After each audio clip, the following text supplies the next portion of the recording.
are reading The Eagle by Rosemary Sutcliff. We are on chapter 15. And Marcus was just in a celebration, if you will, a ritualistic event, annual, where they, boys turn to men, and there's all the priests come out and do all these weird things. And the last thing he just saw was one priest came out with the eagle. So that's where we left off. Chapter 15, Venture into the Dark. A man stepped out from the ranks of the tribe, stripped and painted as for war, and carrying shield and spear. Excuse me. And at the same instant, a boy started forward, and two, they were clearly father and son, came together in the center of the open space. And the boy stood with shining pride to take shield and spear from his father's hand. And then he turned slowly on his heel, showing himself to the tribe for their acceptance, turned to the place where Kurashan was hidden by the darkness, which I guess Kurashan, is that their god that they worship? I'm not sure. Or maybe, I don't know, honestly. I missed that, I guess. Turned last of all to the new moon, which had strengthened from a pale feather to a sickle of shining silver in a deep green sky, and brought his spear crashing down across his shield in salute before following his father to stand for the first time among the warriors of his tribe. Another boy stepped out, and another, but Marcus was aware of them only as moving shadows, for his eyes were on the eagle, the wreck of the Knight's lost eagle. The gilded wreaths and crowns that the Legion had won in the days of its honor were gone from the crimson-bound staff. The furious talons still clutched the crossed thunderbolts. So remember this, the eagle's like an example of Zeus. Remember Zeus would throw, thunderbolts, and both of these are like omens from Zeus. So the eagle's talons would be not around a branch, but instead like a thunderbolt, which is just interesting symbolism. So the furious talons still clutched the crossed thunderbolts, but where the great silver wings should have arched back in savage pride were only empty socket holes in the flanks of gilded bronze. So it's just the eagle like body, not the wings, which is sad. The eagle had lost its honor and lost its wings, and without them, to Demetrius of Alexandria, it might have seemed as commonplace as a dunghill cock, but to Marcus it was the eagle still, in whose shadow his father had died, the lost eagle of his father's legion. He saw very little of the long-drawn ritual that followed until at last the eagle had been carried back into the dark. He found himself part of a triumphal procession led by the new spears heading back for the den, because they had walked all the way in, on their way there through, the forest. So they're going back out towards the village. A comet tail of tossing torches, a shouting like a victorious army on the homeward march. As they came down the last slope, they were met by the smell of roasting meat, for the cooking pits had been opened. Great fires burned on the and it's all dark. This is all after dark. Great fires burned on the open turf below the den, flowering fiercely red and gold against the remote sheeny pallor of the loch below. They're on the lake edge, which I'm sure is just beautiful. And the women linked hands and came running to join their returning menfolk and draw them home. Only a few men who were not of the tribe had cared to go with the warriors to the place of life. But now the ceremonies were over. And it was time for feasting, and traders and soothsayers and harpers had thronged in from the encampment. A party of seal hunters from another tribe, even the crews of 2 or 3 Hibernian ships, they crowded with the warriors of the Epidai around the fire and feasted nobly on roast meat, while the women, who did not eat with their lords, moved among them with great jars of fiery yellow metheglin to keep the drinking horns brimming. Marcus, sitting between Eska and Liathan, Liathan, he is the chieftain's brother, and he was the guy that they kind of followed him. He'll be important later. Marcus, sitting between Eska and Liathan at the chieftain's fire, began to wonder if the whole night was going to be spent like this, in eating and drinking and shouting. If it was, he should go raving mad. He wanted quiet. He wanted to think, and the joyous uproar seemed to beat against his head, driving all thought out of it. Also, he wanted no more metheglin. I guess that's the wine. Then, quite suddenly, the feasting was over. The noise and the vast eating and deep drinking had been maybe only a shield raised against the too potent magic that had gone before. Remember I said there was all that, like, dark magic stuff that happened? Men and women began to draw back, leaving a wide space of empty turf amid the fires. Dogs and children were gathered in. Again, torches flared up, casting their fierce light on the empty space. Again there came that sense of waiting. Marcus, finding himself beside the chieftain's grandfather, remember him, he'll also continue to be important for a while, turned to the old man, asking under his breath, "What now?" "Dancing now," said the other without looking round. "See?" Even as he spoke, the flaming brands were whirling aloft, and a band of young warriors sprang into the torchlit circle and began to stamp and whirl in the swift rhythm of a war dance. And this time, strange and barbaric as it might be, Marcus found that this was dancing as he understood the word. Before, back in the other ceremony, there had been dancing. It was very weird. And he was like, how do you even call that dancing? They're just like moving like wild animals. But this time he's like, this is dancing. Dance followed dance, blending into each other so that it was hard to tell where one ended and another began. Sometimes it would seem that the whole men's side was dancing, and the ground would tremble under their stamping heels. Wow. Sometimes it would be only a chosen few who leapt and whirled and crouched in mimic hunting or warfare, while the rest raised the terrifying music of the British before battle by droning across their shield rims. Only the women never danced at all, for the Feast of New Spears had nothing to do with womankind.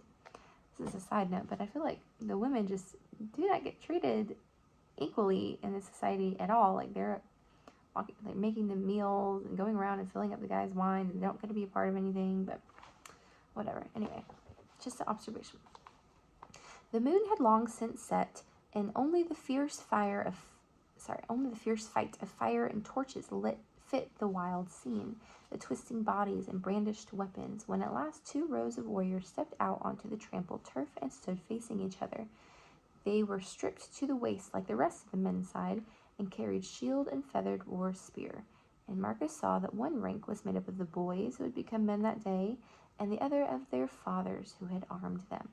It is the dance of the new spears, Eska told him as the 2 lines swept together with upraised shields.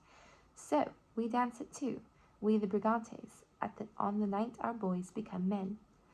On the other side, Traduai, the grandfather of the chief, leaned toward him, asking, "Do not your people hold the Feast of New Spears?" "We hold a feast," Marcus said, "but it is not like this. All this is strange to me, and I have seen many things tonight that make me wonder." "So, and these things," the old man, having got over his first annoyance with Marcus over the toad's fat, had gradually become more friendly as the days went by. That's good. And tonight, warmed still further by the feasting and the wine, he was eager to enlighten the stranger within his gates. "I will explain them to you, these things at which you wonder, for you are young and doubtless wish to know, and I am old and by far the wisest man in my tribe." If he went warily, Marcus realized, here might be a chance to gather certain information that he needed. "Truly," he said, "wisdom shines from Traduai, the chieftain's grandsire, and my ears are open." And he settled himself with the most flattering show of interest to ask and listen. It was slow work, but little by little drawing the old man on with all the skill he possessed, listening patiently to a great deal that was no use to him whatsoever. He gathered the scraps of knowledge that he needed. So he's long, painstakingly listening. The grandfather goes on and on and on, and he's showing him all the interest he can to all these things, and most of them don't matter to him at all, but he's really trying to egg him on, right? Because you never know what he's going to give him. So, listening patiently to a great deal that was of no use to him whatever, he gathered the scraps of knowledge that he needed. He learned that the priest kind had their living place in the birch woods below the place of life, and that no guard was kept over the holy place, no watch of attendant priests. Why is that important, do we think? What need, said the old man when Marcus showed surprise at this. The place of life has guardians of its own, and who would dare to meddle with that which is of the horned one? He broke off abruptly, as though catching himself in the act of speaking of forbidden things, and stretched out on an old thick-veined hand with fingers spread hornwise. So he says, there's no one to guard, but why bother? It has its guardians of its own. Who would dare? But presently he began to talk again. Under the influence of the wine and the torchlight and the dancing, he too was remembering his own night.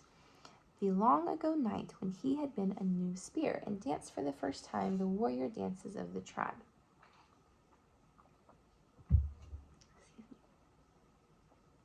Never taking his eyes from the whirling figures, he told of old fights, old cattle raids, long dead heroes who had been his sworn brothers when the world was young and the sun hotter than it was now. Pleased at finding an attentive listener who had not heard the story before, he told of a great hosting of the tribes no more than 10 or 12 autumns ago, and how he had gone south with the rest, though some fools had said he was too old for the war trail even then, to stamp out a great army of the Red Crests. Who do you think the Red Crests are? And how, having given them to the wolf and to the raven, they had brought back the eagle god that the Red Crests carried before them, and given it to the gods of his own people in the place of life. The healer of sore eyes must have seen it tonight when it was carried out and shown to the men's side. So he was there when the Romans were defeated and the eagle taken back. Marcus sat very still, his hands linked round his updrawn knees, and watched the sparks fly upward from the whirling torches. I saw it, he said. I have seen such eagle gods before, and I wondered to see it here. We are always curious, we Greeks. Also, we have small cause to love Rome. Tell me more of how you took this eagle god from the Red Crests. I should like to hear that story. He's good. It was the story that he had heard once already from Gwern the hunter, but told from the opposite side. Where Gwern's story had ended, this one went on. Much as he might tell of a bygone hunting that had been good, the old warrior told how he and his sword brethren had hunted down, remember Gwern talking about being hunted, the last remnants of the 9th Legion, closing round them as a wolf pack closes round its prey. So while Gwern was able to escape while they were still being hunted, a lot of them did not, right? And so they closed around them. The old man told it without a shadow of pity, without a shadow of understanding for the agony of his quarry, but with a fierce admiration that lit his face and sounded in every word. I was an old man even then, and it was my last fight, but what a fight! Worthy to be the last fight of Traduai the warrior. Many a night when the fire sinks low and the battles of my youth grow thin and cold, I have kept warm thinking of that fight. We brought them to bay at last in the bog country, a day north of the place they call the 3 Hills, and they turned like a boar at bay. It's interesting, the 3 Hills is where they met Gwern, and where it felt very eerie to Eska, especially at night. So it's interesting that that's where they had their last stand. And they turned like a boar at bay. We were flushed with easy triumph, for until that day it had been very easy. They crumbled at a prick, but that day it was not so. Those others had been but the flankings of the flint. That's a nice metaphor. So when you flint something off, the flakes come off easily. And these were the core, a small core, so small. These were a lot harder to fight off. They faced outward all ways with the winged god upreared in their midst. And when we broke their shield wall, one would step over his fallen brother, and lo, the shield wall would be whole as before. We pulled them down at last, aye, but they took a goodly escort of our warriors with them. We pulled them down until, so, a lot of people died on both sides. We pulled them down until there were left but a knot, as many as there are fingers on my 2 hands, and the winged god still in their midst. I, Traduai, I slew with my last throw spear the priest and the spotted hide who held the staff. Who do you think that is?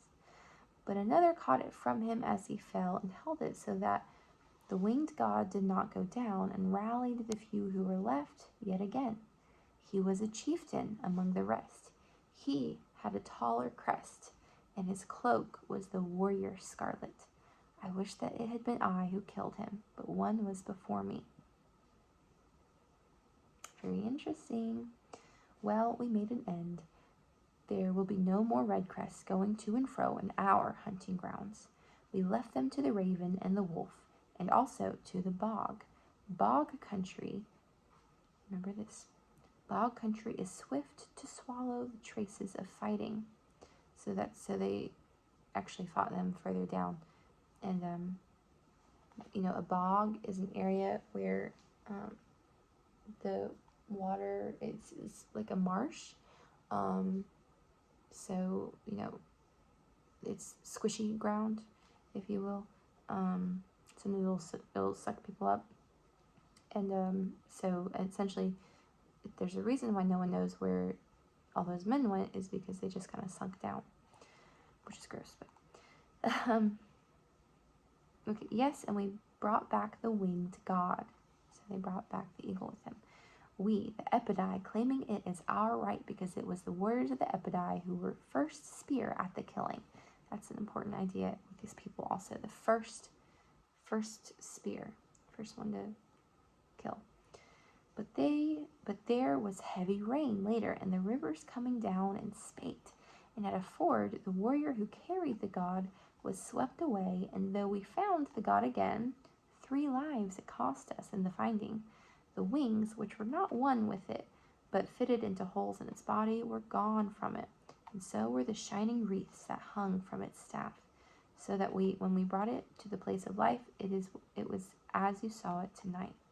So what they're saying was the reason why the eagle doesn't have the wings or the wreaths is because it got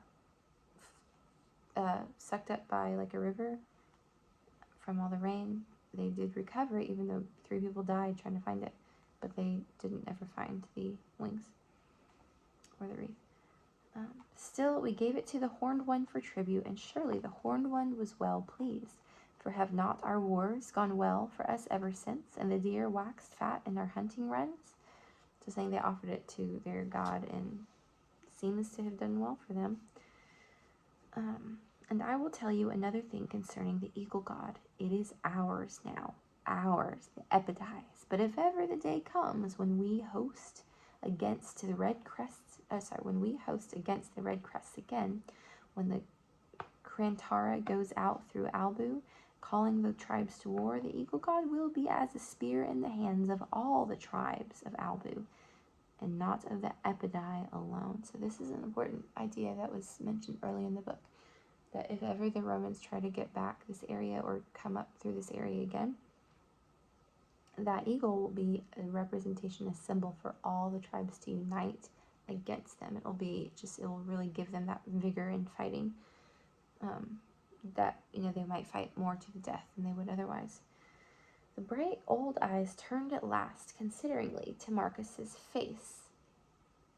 Because remember, basically, well, let's read this. And he was like you, that chieftain of the red crests, yes.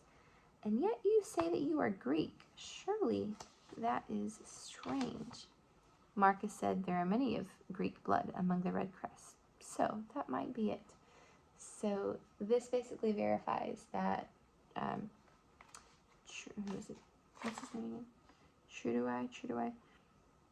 Traduai.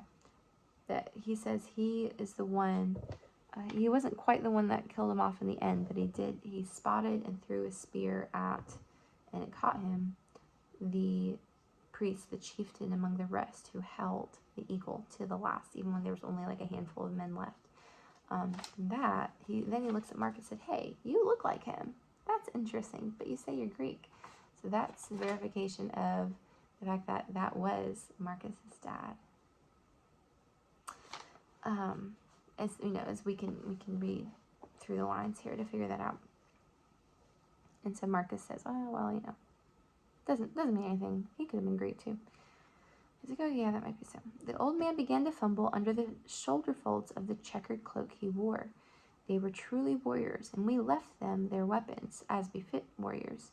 But from that chieftain I took this for the virtue in it, as one takes the tusk from a boar who was fierce and valiant above others of his kind, and I have worn it ever since. He had found what he wanted now, and slipped a leather thong from about his neck. Okay, thong here just means like a piece of twine or something worn as a necklace. Okay, so when I say thong, think of it as like a necklace but made of leather or twine. Sorry. Well, I lost it. Okay. Sorry. There it is. "It will not go on my hand," he added almost fretfully. "It must be that the Red Crest had narrow hands than we have. Take a look." So he pulls out this ring. Obviously not a wedding ring like this, but that's held on this necklace that he's wearing. He says, "It doesn't fit on my hand. My hands are too big. He must have had smaller hands than me. Or these Romans must have smaller hands than us." A ring swung on the end of the thong, sparkling faintly with green fire in the torchlight. Marcus took it from him and bent his head to examine it. It was a heavy signet ring, and on the flawed emerald which formed the bezel was engraved the dolphin badge of his own family. He held it for a long moment, held it very gently, as if it were a living thing, watching the torchlight play in the green heart of the stone. And actually in chapter 1, we have a scene of Marcus's dad and the green signet ring flashing. All the way back in chapter 1.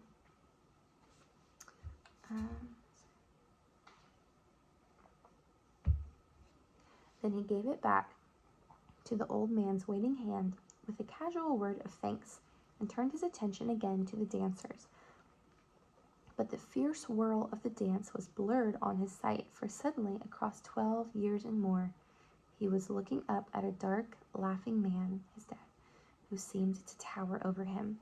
There were pigeons wheeling behind the man's bent head, and when he put up his hand to rub his forehead, the sunlight that rimmed the pigeon's wings with fire caught the flawed emerald of the signet ring he wore.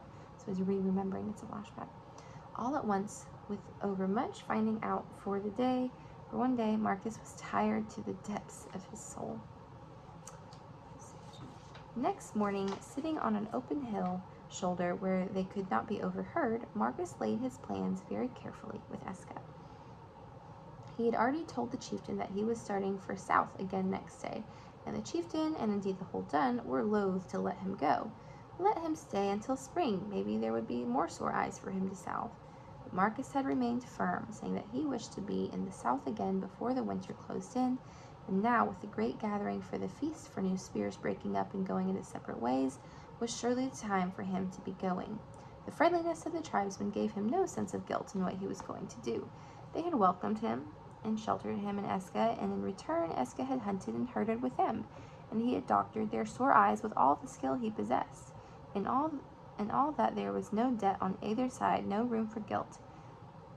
In the matter of the eagle, they were the enemy, an enemy worthy of his steel. He liked and respected them. Let them keep the eagle if they could. So while he respects them, he also issues the challenge. I'm still going to take the eagle back. Keep it if you can. That last day passed very quietly.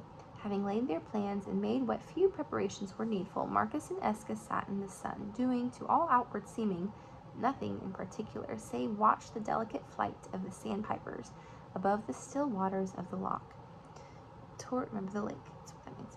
Maybe I should just say lake, I don't know. Toward evening they bathed, not their usual plunge and splash about for pleasure, but a ritual cleansing and readiness for whatever the night might bring. Marcus made his sunset prayers to Mithras, Eska made them to Lu of the shining spear, but both were sun gods, light gods, and their followers knew the same weapons against the dark. That's going to be important later. They're both gods of light. So, okay.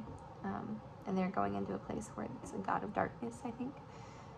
And they're going when it's literally dark. So they cleaned themselves for the fight and ate as little as might be at the evening meal, lest the stomach full should blunt their spirits within them. When the time came for sleep, they lay down as usual with Traduai and the dogs and Leviathan and the great, remember Leviathan's the brother, and the great living hut. Lay down in the places nearest to the door, which also was usual with them, for they had always had in mind that a time might come when they would wish to leave quietly in the night. Long after the rest were asleep, Marcus lay watching the red embers of the fire, while every nerve in his body twanged taut as an overdrawn bowstring. Good simile. And beside him he could hear Eska breathing quietly, evenly, as he always breathed in sleep. Yet it was Eska, with a hunter's instinct for the passing of the night, who knew when midnight was gone by, the time at which the priest Khan would be making the nightly offering, and the place of life would be deserted again, and Marcus so with a touch. And told Marcus so with a touch. They got up silently and slipped out of the hut. The hounds raised no outcry, for they were used to nighttime comings and goings. Marcus dropped the deerskin apron silently into place behind him, and they made for the nearby gateway. They had no difficulty in getting out, for with the dun full of guests and so many of the tribe encamped outside, the thorn trees that usually blocked the gate at night had not been set in place. They had counted on that. Turning away from the campfires, the sleeping men, and the familiar things of this world, they struck off uphill, and the night engulfed them. It was a very still night, with a faint thunder haze dimming the stars, and once or twice they walked, a flicker of summer lightning danced across the skyline. The moon had long since set, and in the darkness and the brooding quiet, the mountains seemed to have drawn closer than by day, and as they dropped downward into the valley of the place of life, the blackness rose around them like water. Nice simile. Eska had brought them into the valley from its head, behind the place of life, where the sun-dried turf would make no sound at their passing, and carry no track afterward. But in one place, the heather, so heather is, it'll be important throughout the rest of the book, basically. Purple kind of flowers, very common in this area. There's kind of bushes, that are just have a lot of flowers that when they're in season, they're purple, and they're out of season, they're not. They're just brown, but just soft little bushes. But in one place, the heather came down almost to the foot of the standing stones, and he stooped and broke off a long switch of it and thrust it into the strap about his waist. They reached the lower end, so Eska took off a big branch of heather, that'll be important, and put it in his, in his waist. They reached the lower end of the temple and stood for what seemed a long time to listen for any sound, but the silence was like wool in their ears. Not a bird cried, even the sea was silent tonight. No sound in all the world save the quickening drubbing of their own hearts. They passed between the standing stones and stood in the paved forecourt.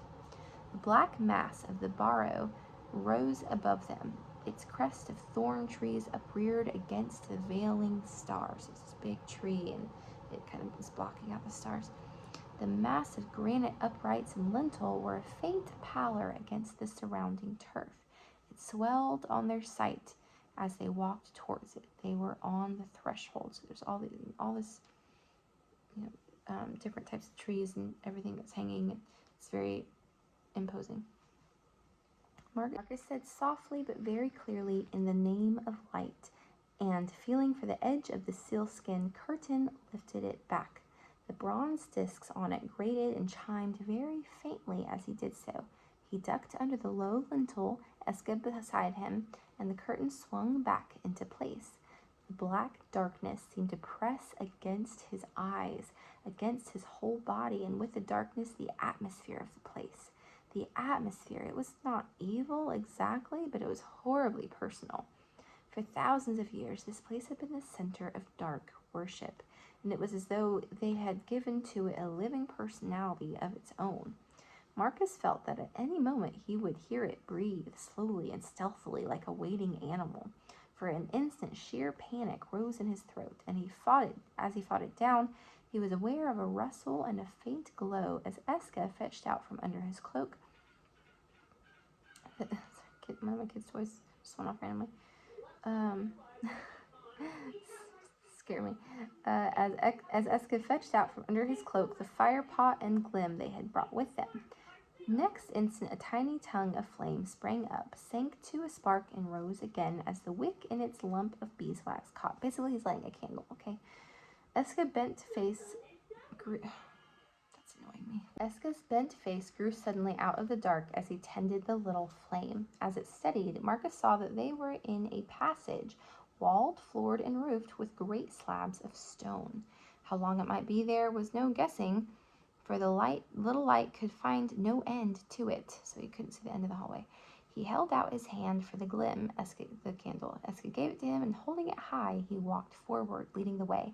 The passage was too narrow for two to walk abreast or side by side, so Marcus had to lead the way. 100 paces, this is a long hallway, the darkness giving back unwillingly before them, crowding hungrily in behind, the personification of the darkness, and they stood on the threshold of what must have once been the tomb chamber, and saw, set close before them on the slightly raised flagstone at the entrance, a shallow and most beautifully wrought amber cup filled to the brim with something that gleamed darkly and stickily red in the light of glim. Deer's blood, maybe, or maybe the blood of a black cock. Beyond all was shadow, but as Marcus moved forward with the light past the midnight offering, the shadows drew back, and he saw that they were standing in a vast circular chamber, the stone walls of which ran up out of the candlelight and seemed to bend together high overhead into some kind of dome. 2 recesses at either side of the chamber were empty, but there was a third in the far wall opposite the entrance. In it, too far off for any spark of light to catch its gilded feathers, something was propped a little drunkenly, blotted dark against the stones. That must surely be the eagle of the 9th Legion. Otherwise, the place was empty, and its emptiness seemed to add 100-fold to its menace.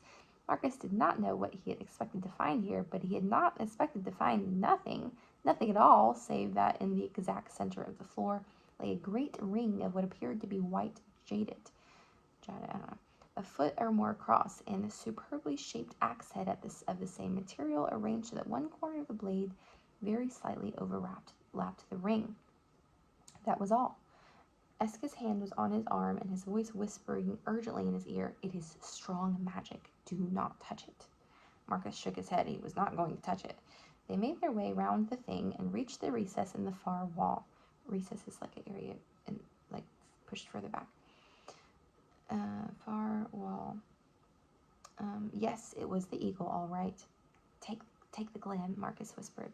He lifted it from its place, realizing as he did so that the last Roman hand to touch the stained and battered shaft had been his father's, an odd, potent link across the years, and he held to it as to a talisman. We've seen the word talisman before. It is actually, a talisman is like a magical object or something that someone holds that can get them places, or sometimes like a key, or it's just a magical object. That's what it feels like to him, like touching this, that the last Roman to touch it is his father. As he set about freeing the eagle from its staff. Hold the light this way, a little higher. Yes, keep it so. Eska obeyed, steadying the shaft with his free hand that Marcus might have both hands to work with. It would have been easier to have laid the thing on the ground and knelt down to do it, but both of them had a feeling that they must remain on their feet, that to kneel down would put them at a disadvantage with the unknown. The light fell on the heads of the 4 slim bronze pegs that passed through the eagle's talons, securing them through the crossed thunderbolts to the shaft. They should have drawn out easily enough, but they had become corroded into their holes, and after trying for a few moments to shift them with his fingers, Marcus drew his daggers and began to lever them up with that. So the talons that are holding over the crossbow bolt, it's corroded. So what should have been able to kind of get out easily, they can't, because it's corroded and there's rust and stuff. So he's having to work at it with his knife. They came, but they came slowly. It was going to take some time here in this horrible place that was like a crouching animal waiting to spring at any moment. The first peg came out, and he slipped it into his belt and began on the second. There's 4.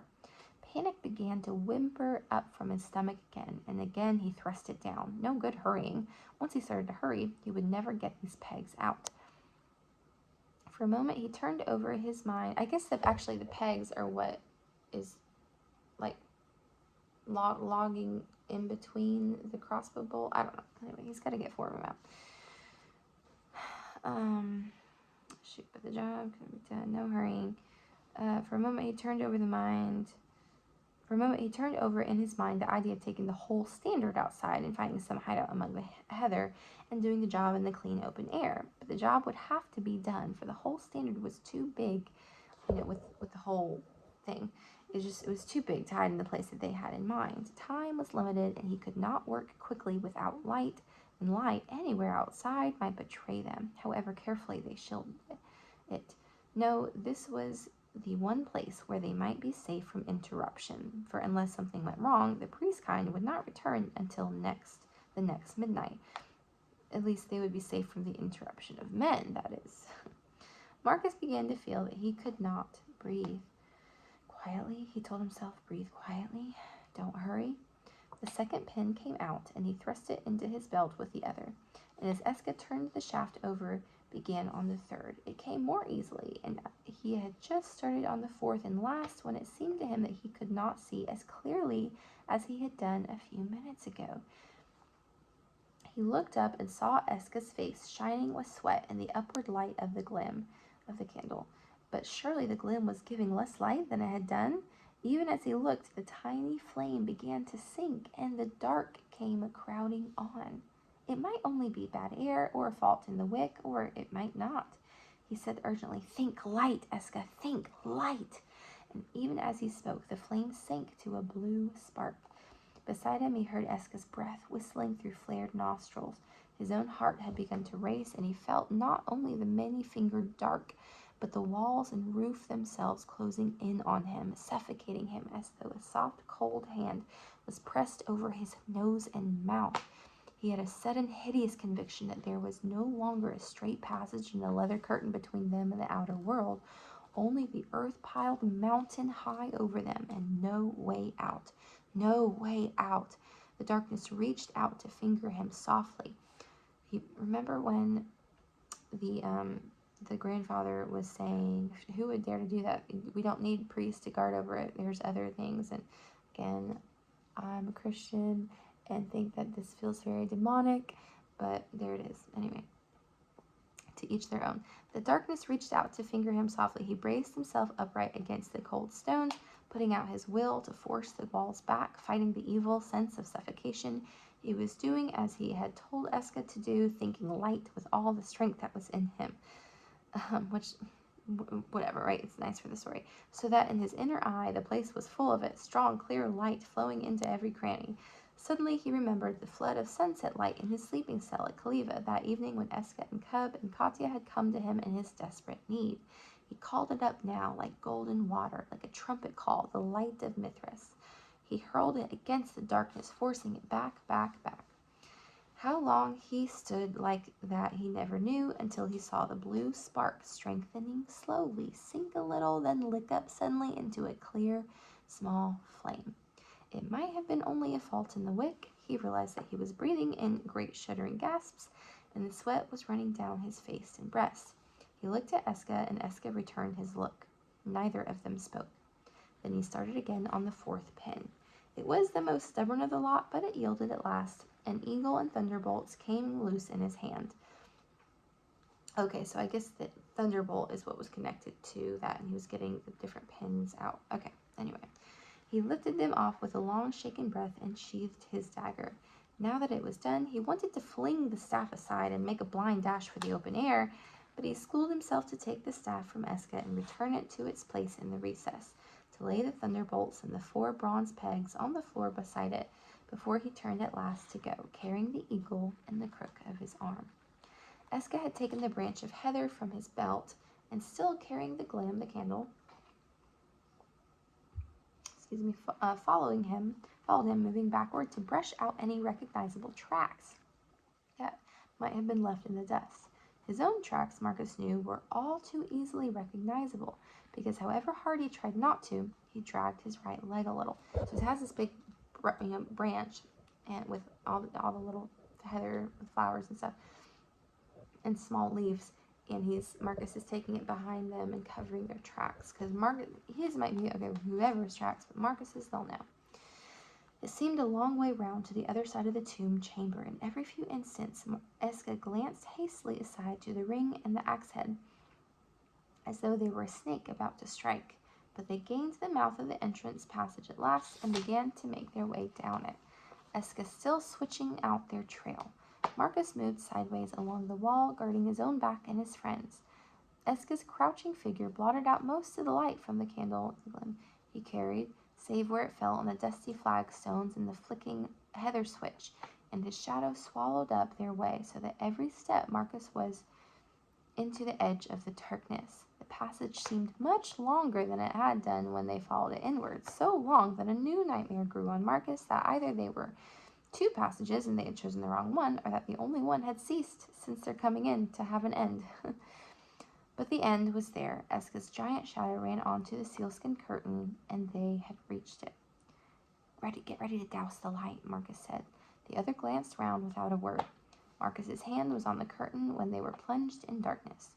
He drew it back slowly, with infinite care, ears and eyes straining for any hint of danger, and the two of them ducked under the lintel. Remember, that's the doorway top. He led the curtain ease back into place behind them, and stood with his hand on Eska's shoulder, drawing in great gasps of the clean night air with its scent of bog myrtle and its salt tang of the sea, and gazing up at the veiled stars. It seemed to him that they had been many hours in the dark, but the stars had swung only a little way on their courses since he saw them last, so it hadn't been that long, as long as he thought it had been. Summer lightning was still flickering along the hills. He realized that Eska was shuddering from head to foot, like a horse that smells fire, and tightened his hand on his friend's shoulder. "We are out," he said. "We are through. It is over. Steady, old wolf." Eska answered with a shaken breath of laughter. "It is I that want to be sick." "So do I," Marcus said, "but we have no time just now." "So do I," Marcus said, "but we have no time just now. This is no place to wait until we are discovered by the priest kind. Come." Some while later, having recrossed the hills and fetched a wide half-circle round the dun and encampment, they emerged from the sleepy falling woods onto the bleak shores of the loch, just where a spit of rough turf and boulders laced together with alder scrub ran out from the gray shingle beach. Just above the beach they halted, and Eska hurriedly stripped. "Now give me the eagle. Give me the eagle." He took it, handling it reverently, though it had been no eagle of his, and a moment later Marcus was alone. He stood with one hand on a low-hanging rowan branch, and watched the pale blur that was Eska's body slip down through the alder scrub, and come out of it on the spit of land below. There was the tiniest splash, as of a fish leaping, then silence, only the water lapping on the lonely shore, and then the faint mutter of a thunder a long way off, and a night bird cried eerily in the heavy silence. For what seemed a long time he waited, eyes straining into the darkness. Then suddenly a pale blur moved again on the spit, and a few moments later Eska was beside him once again, wringing the water out of his hair. "Well," Marcus murmured. "It fits into the place under the bank like a nut into a nutshell," Eska told him. "They might search till the loch runs dry and never find it, but I shall know the place when I come again." So he went and he hid it into a place underwater in a little area, so that if they're looking for it, they wouldn't find it. But Eska knows exactly where it is.